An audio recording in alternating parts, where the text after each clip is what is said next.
గాలి గోపుర నిర్మాణంలో పార్టిసిపేట్ చేస్తున్న మీ అందరికీ ఆ శ్రీనివాసుడి యొక్క పరిపూర్ణ మంగళాశాసనాలు అనుగ్రహించుగాక, సిద్ధించుగాక. శ్రీపురము అనగానే మహాలక్ష్మి యొక్క పురం. మీరు మహాలక్ష్మి యొక్క పురంలో ఉన్నారు. ఆ మహాలక్ష్మి యొక్క పురంలో శ్రీనివాసుడు వేంచేసి ఉన్నారు. ఆ శ్రీనివాసుడి కోసం ఇవాటి రోజున మనం చేసే ఏ కైంకర్యమైనా అతి చిన్న కైంకర్యం అంటే మన దగ్గర చాలా ఉండొచ్చు, కానీ మనం ఇచ్చేది ఒక వంతు కూడా ఉండదు. పాయింట్ 1 అలా కొంచెం మాత్రం మనము భగవానుడికి వచ్చినప్పుడు హుండీలో వేయడము, లేకపోతే హారతి పళ్ళల్లో పూజారికి దక్షిణగా వేయడము చేస్తూ ఉంటాం. అది ₹1. మనం సంపాదించేది ₹1,00,000, కానీ మనం వేసేది ₹1. ఆ ₹1 వేసేటప్పుడు కూడా మన మనసులో రకరకాల ఆలోచనలు వస్తుంటాయి. ఈ పూజారికి ఇస్తే తీసుకుని ఏం చేస్తాడు, దేవాలయం అభివృద్ధి చెందుతుందో చెందదో, భగవానుడు దీన్ని స్వీకరిస్తాడో స్వీకరించడో. అయితే కుంతీదేవికి ద్రౌపదికి మహాభారతంలో ఒక కథ ఉంది. ఈ మహాభారతంలో కథ ప్రకారం ద్రౌపదీదేవి శ్రీకృష్ణ పరమాత్మని అడుగుతుంది, ఎందుకు నాకు ఇంతటి అవమానం జరిగింది, ఈ వస్త్రాపహరణము అనే ఇంతటి పెద్ద అవమానం నాకే ఎందుకు జరిగింది, ఇంకెవరికైనా జరిగి ఉండొచ్చు కదా, నేను అగ్నిపుత్రిని, అగ్ని నుంచి ఉద్భవించాను, ఎప్పుడూ అగ్నితో స్నానం చేస్తాను, అగ్నితో స్నానం చేసినప్పుడు నేను పరమ పునీతమైన దాన్ని, అలాంటప్పుడు నాకు ఇలాంటి కర్మ ఎలా జరిగింది కృష్ణ అని అడుగుతుంది కృష్ణుడు. అప్పుడు కృష్ణ పరమాత్ముడు చెప్తాడు, ఒక జన్మలో ఇది ఒకరోజు పడిన విత్తనం కాదు, మీకు ఏదైనా జరిగే కష్టము కానీ, అవమానము కానీ, లేకపోతే నష్టము కానీ, ప్రాణహాని కానీ ఏదైనా ఒక్క రోజులో జరిగేది లేదా ఒక్క జన్మలో జరిగేది కాదు. నీకు దీని బీజం ఎక్కడ పడిందో మాత్రం చెప్తాను, అది జన్మలు పెరుగుతూ వచ్చింది, ఆ తర్వాత ఇక్కడ ఇలా జరిగింది అంటాడు. ఒకానొక జన్మలో నువ్వు మహారాణివి, యువరాణి, మహారాణికి పుట్టిన కూతురువి కాబట్టి యువరాణివి, నీకు అందమైన దానివి, ఇప్పటిలాగే యవ్వనవతివి, అందమైన దానివి, శరీర పౌష్ఠం చక్కగా కలిగిన దానివి, అందువల్ల నీ అందం మీద నీకు గర్వం ఉండేది, అలాగే నీకున్న ధనము, ధాన్యము, నగలు వీటన్నిటి మీద కూడా గర్వము ఉండేది. అయినా నీవు దాన ధర్మాలు చేసేదానివి. ఒకరోజు ఒక సాధువు, భగవానుడు ఎప్పుడు ఏ రూపంలో ఎలా వస్తాడో మనకి తెలియదు, ఒక సాధువు చిరిగిన బట్టల రూపంలో మాసిన మలిన వస్త్రాలతోటి వచ్చి భిక్ష అడుగుతాడు. అప్పుడు నీ చెలికత్తలందరూ గేలి చేస్తారు.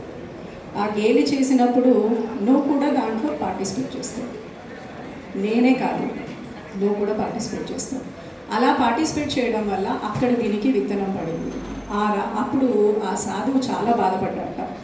ఏంటి, భగవానుడిని పొందడానికి నీ శరీరము, నీ అలంకారము ఇది అవసరమా? కాదు.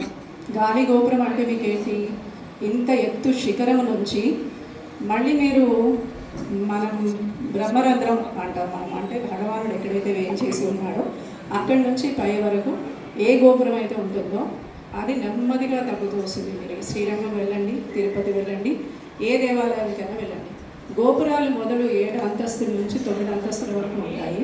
తర్వాత నెమ్మదిగా తగ్గుతూ మనం ఆలయ ప్రవేశ ద్వారానికి వెళ్ళేసరికి ఆ గోపురం 3 అంతస్తుల కింద మారుతుంది. భగవానుడి దగ్గరికి వెళ్ళేసరికి ఒక్క గోపురమే ఉంటుంది. అంటే ఏంటి, నువ్వు ఎంత పెద్దవాడివైనా నువ్వు లోపలికి వెళ్ళేసరికి సూక్ష్మంగా వంగి వెళ్ళు. సూక్ష్మంగా భగవానుడు సూక్ష్మాతి సూక్ష్మంలో ఉన్నాడు. అదే జ్ఞానం. అందరూ ఏం చేస్తారంటే మడి కావాలి, ఆచారం కావాలి, ఇలా ఉండాలి, అలా ఉండాలి, అప్పుడే భగవంతుడు లభిస్తాడు అనుకుంటారు. సూక్ష్మంలో మోక్షము అని మన వాళ్ళు ఎప్పుడో చెప్పారు. ఆ సూక్ష్మాన్ని పొందగలిగే శక్తి మీకు దేవాలయంలో లభిస్తుంది. అయితే మనము ఆ గోపురాన్ని చూస్తూ లోపలికి వెళ్ళినప్పుడు నేను అంత సూక్ష్మంగా తగ్గాలి, అంత సూక్ష్మంలో ఉన్న పరమాత్మని నేను దర్శించుకోగలగాలి అనే విషయం మనకి తెలియాలి. అదే కృష్ణ పరమాత్ముడు చెప్తాడు. అది చాలా చిన్న తప్పు, కానీ జన్మలు పోను అది ఎంత పెద్దదైంది. వడ్డీకి వడ్డీ వేసి మనమే కట్టాలి. మనం చేసిన ఏ తప్పైనా, ఏ మంచి అయినా అది మనమే అనుభవిస్తాము, మనమే దానికి తిరిగి కడతాము. అందుకని మనకి దీన్ని బట్టి ఏం తెలుస్తుంది అంటే, దేవాలయంలోకి వచ్చేటప్పుడు అహంకారాన్ని వదిలేయాలి. జ్ఞానుల్ని దర్శనం చేసుకున్నప్పుడు మనం మన హోదాని వదిలేయాలి.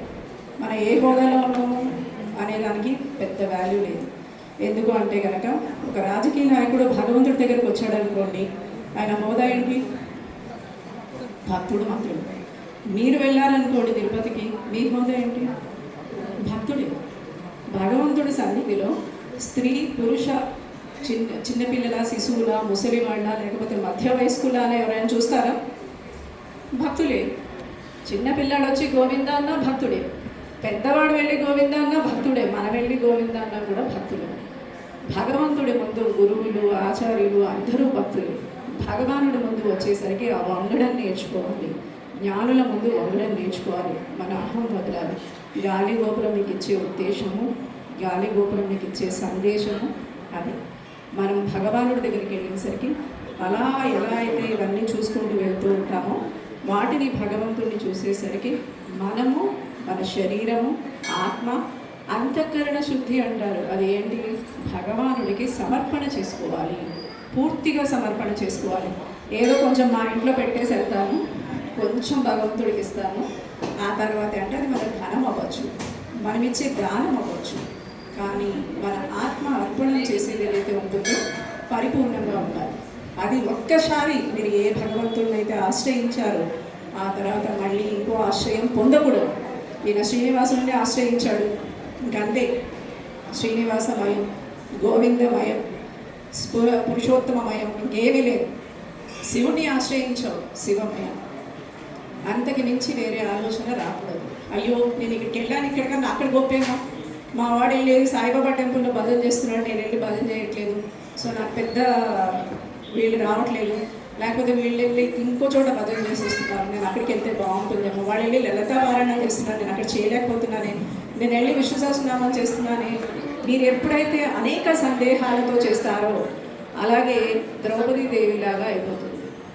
అంటే ఇది ఈ సంఘటన జరుగుతుంది అని కాదు, ఆమెతో జరిగిన సంఘటన వేరేదై ఉండొచ్చు, మనతో జరిగే సంఘటనలు వేరేవై ఉండొచ్చు. కానీ మనం ఒకదానికి బీజం వేస్తున్నాం. భగవంతుడికి అర్పణ చేసినప్పుడు ఇది పొందుతామా అది పొందుతామా అని ఆలోచించకుండా ఈ జన్మ, మానవ జన్మ ఇచ్చినందుకు ఇది ఆయనకి అర్పణ చేయాలి. ఏంటి?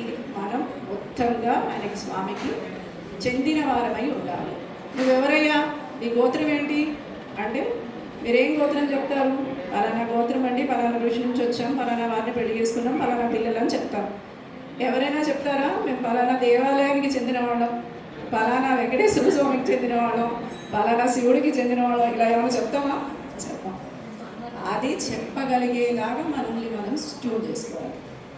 అలా చెప్పగలిగితే అప్పుడు మనం కరెక్ట్గా మన జన్మని పరిపూర్ణం చేసుకున్నట్టు. కాబట్టి ఇక్కడ చేసే మీరు దానాలైనా ఏవైనా భగవంతుడు అనేక రూపాల్లో మన నుంచి స్వీకరిస్తాడు. ప్రాణికోటి సంరక్షణ భగవంతుడి యొక్క ఉద్దేశం.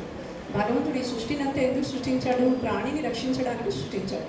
కాబట్టి మనల్ని ఏదో విధంగా రక్షిస్తాడు. కాబట్టి మీరు చేసే ప్రతి కార్యం ఇంకో ప్రాణిని కాపాడుతూ ఉంటుంది.